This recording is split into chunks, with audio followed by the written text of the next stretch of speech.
Hey Internet, Eric here. 12 Days of Christmas Horror is continuing. I only got a couple days left. If you don't know what that is, 12 Days of Christmas Horror is you watch 12 Christmas themed horror movies and one video per movie, upload one a day for 12 days. Um, this is day 11, I believe. Um, and I mentioned before that most of these are going to be, or pretty much all of these are going to be first time watches, or if they're second time watches, it's because I watched them for the first time years ago and I remember absolutely nothing. So basically, every one of these are going to be first time watches except for tomorrow. Um, but today, I finally actually sat down and watched for the first time. You can't really see with the glare. Krampus from 2015. If you're new to my channel, welcome. I discuss plot spoilers, specific scenes. So if you're like me, and for some reason you're just now watching this movie after all the hype Krampus has gotten over the years since this movie came out, um, you've been warned. Basic plot of this is we're following a young boy named Max, and he's at the age where he's probably old enough to where he shouldn't be believing in Santa Claus anymore, but he does. And we are dealing with his family. His father is Adam Scott from Parks and Rec, and Toni Collette from a bunch of stuff, and they're dealing with. I think it's his mom's side of the family are coming to live with them for the holidays for like 3 or 4 days, for Christmas time, and of course they hate each other, because it's family, and he loses faith in the holiday season because everybody's just so rotten. And I don't know if he makes a wish or not, but I know he rips up his letter to Santa Claus. And basically, what that does is brings about Krampus, who his mother is, I believe, German, whatever nationality the Krampus legend comes from. And she explains that because people have lost faith in the season of giving and this and that, Krampus comes and he is Santa's shadow, and he basically takes away anyone who's bad. That's the easiest way to put it. I don't know why it took me this long to watch Krampus because I absolutely loved this movie. First off, the characters. The kid who plays Max, very, very likable. Strong performance. Good when he needs to be scared. Good when he needs to be caring about his family. Good when he needs to be frustrated with everybody. He is a really good actor. I liked him. Adam Scott, really good as the father who's pretty much, his marriage is on the rocks with Toni Collette because he's always on business. He's always away, this and that. And he does a good job with Toni Collette. They got a really good chemistry of showing that strain, and he does a really good job of being that distant father and husband, but when it comes down to it, he is a caring father. Like, there's a scene where a bunch of chaos happens at the dinner table. The asshole cousins steal Max's letter to Santa, and it wasn't basically for presents; it was for wishes. He wished that his parents loved each other again. He wished that he and his sister spent more time together, and this and that, and it caused a bunch of fights between the cousins and Max. And Adam Scott, he showed a really good. It was a really good scene of him trying to just cheer up Max and just show him that he loved him. And then when he needed to protect his family from Krampus, he did a really good job of protecting his family from Krampus. So I liked Adam Scott a lot. Toni Collette, same thing, just reverse it with from father to mother. She's really, really good in this. David, is it Kechner or Kirchner? I don't know. From The Office and the Anchorman movies, he always plays that asshole that you don't like. He plays that asshole that you don't like here, but he's still got some likable qualities towards the end. He does become, like Adam Scott, the protector of the family. So he kind of redeems himself in that, and liked his performance too. This family reminded me of my extended family at Christmas time and Thanksgiving and get-togethers. You had the asshole uncle, which I had. You had the parents, my parents, that just didn't want to deal with the fucking family, but they did it just because it was Christmas time. You had the aunt that was a fucking alcoholic and she hated everything and criticized everything and this and that. So I related to Max and his family because it reminded me a lot of my childhood. So it was the perfect representation of a family that I knew of. So I liked that a lot. Um, the other character I liked Ami. Ami was the I'm just gonna say German. I don't know. Grandmother, the one who told the story of Krampus. Very likable, very endearing. She always looked up or looked out for Max. Very lovable woman. Great performance. So performances all around great. And you had like the shitty cousins who were assholes where they needed to be assholes. You had the bigger sister who didn't want to be with her family. She wanted to be with her boyfriend, but she wasn't overly bitchy like you expect that character to be. So really like all hands down. Um, oh, the creep factor was great. This is a movie you want to watch in the dark because I did. I watched this in the dark, and it was perfect. Because a lot of this is shot outside in a blizzard, so you got those the use of the blue and the white contrasting each other. So um, it makes it extra creepy when you see things moving in the background in the shadows. The look of everything. One of my favorite scenes is when the sister, the older sister, has already gone missing. I don't know if Howie Jr. He's the silent fat kid. Um, David Kirkner's son goes missing, but they open the door and they go out, and there's these creepy snowmen just built outside on the front porch, or like not on the front porch, but like out in the front lawn, and it's a perfect look. It's creepy. It's got that vibe. Um, all these toys that Krampus brings to attack the family have a creepy vibe. I love I love the gingerbread men that come to life and they wreak havoc. They're kind of like gremlins, so they're cute, but then they pack a punch. I like the scene where they're attacking David Kirkner with a nail gun. That was great. Um, God, there's some other creepy creative stuff. There's an evil teddy bear with ravenous teeth that is really cool. God, there is an evil angel. It's supposed to be like the angel you put on a Christmas tree, but with real flapping wings and razor teeth.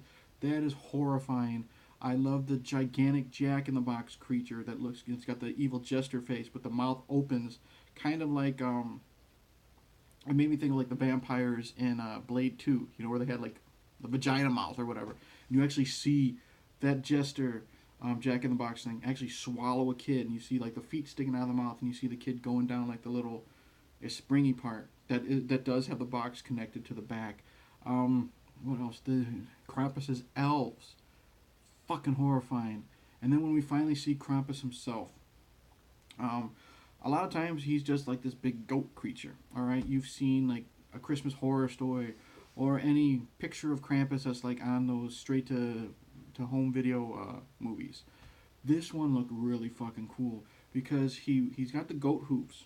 Okay, and you don't really see his face till like the end.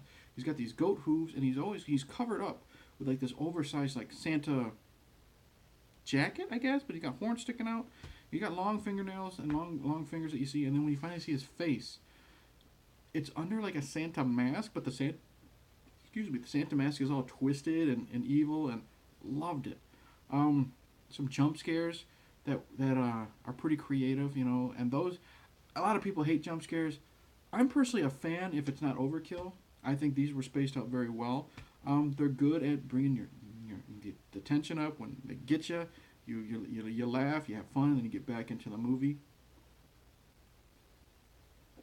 I loved how when Ami, the grandmother, was telling the story of how she learned of Krampus and her past experience with Krampus, because she personally dealt with her family being taken away back in the old country by Krampus, and it was done. I was gonna say not the Rudolph way. Like stop motion animation, like the Nightmare Before Christmas. The characters, the young Ami, and like her parents and everything were done in that style. It looked wonderful, beautiful.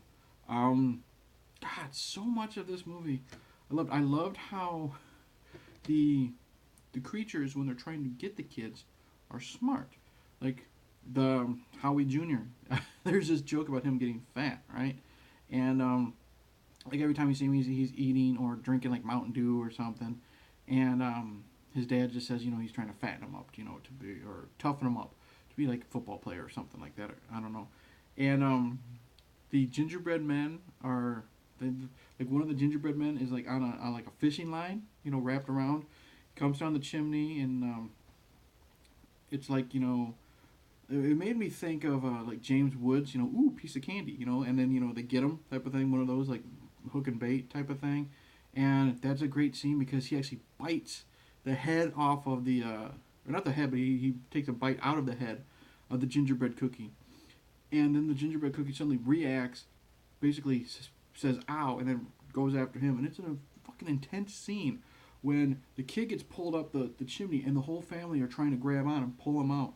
I like that because it makes you think, this family fucking hates each other, but when the chips are down, they're still, they still love each other enough. They don't want anything bad to happen to each other, and in a lot of these moments, they're intense, and obviously, when the first kid is taken away before Howie Jr. is, all bets are off, and no one is safe. And I like that in this type of movie. It reminded me of like Feast. I discussed that series before, and no one was safe in those movies, and no one is safe in Krampus. I love that, and they do a real good job of being intense with the gingerbread man chimney scene I talked about. There's a scene where Adam Scott and David Kirchner they're looking for the older sister, Adam Scott's daughter, and they're out in the snow and they're being attacked, and it's just really good with the score mixed with the way everything's shot, and David Kirchner being attacked, and they make it home safely, but then they realize, what are we going to do?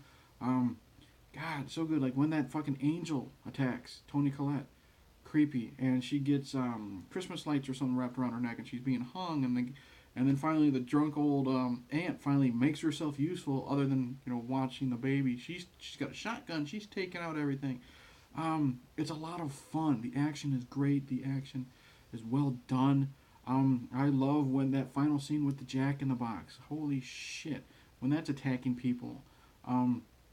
There is a scene where Max and his last surviving cousin make it to a snowblower. Not a snowblower, a snowplow. And the fucking elves attack. And they are breaking through like the windows and grabbing everything. And they look horrifying with these I was gonna say Halloween masks, okay? But like kabuki masks or something like that. It was really, really creative and haunting and creepy, and I loved it. Like I said, watch this movie in the dark.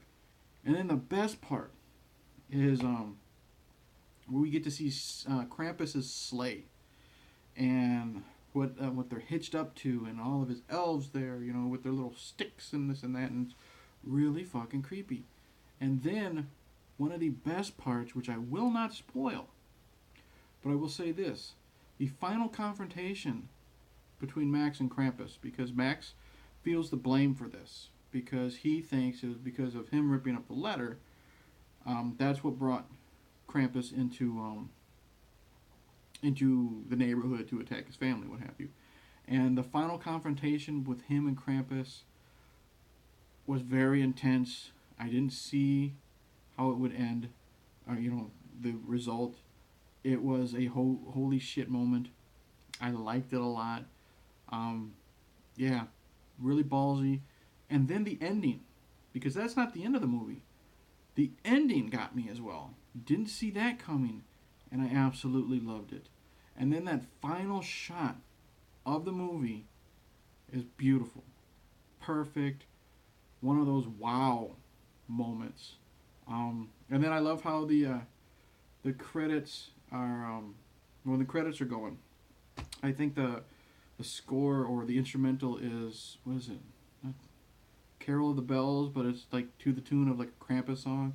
So I gotta say, Krampus. There you go. You can see the word right now. Krampus. A lot of fun. Definitely, I'm gonna buy this eventually when it comes to a good price. I'm gonna buy the Blu-ray because, god damn it, this DVD doesn't have any bonus features.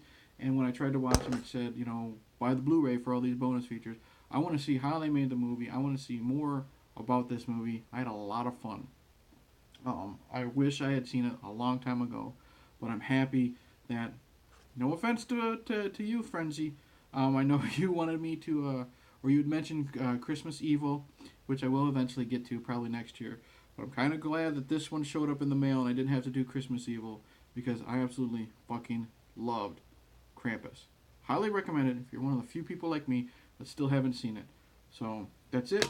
Thank you for watching. Thank you for being with me. All the people that have been with me from the beginning of this 12 Days of Christmas Horror to almost the end. Tomorrow will be the last day. Like and subscribe, click the bell, all that jazz. Comment below.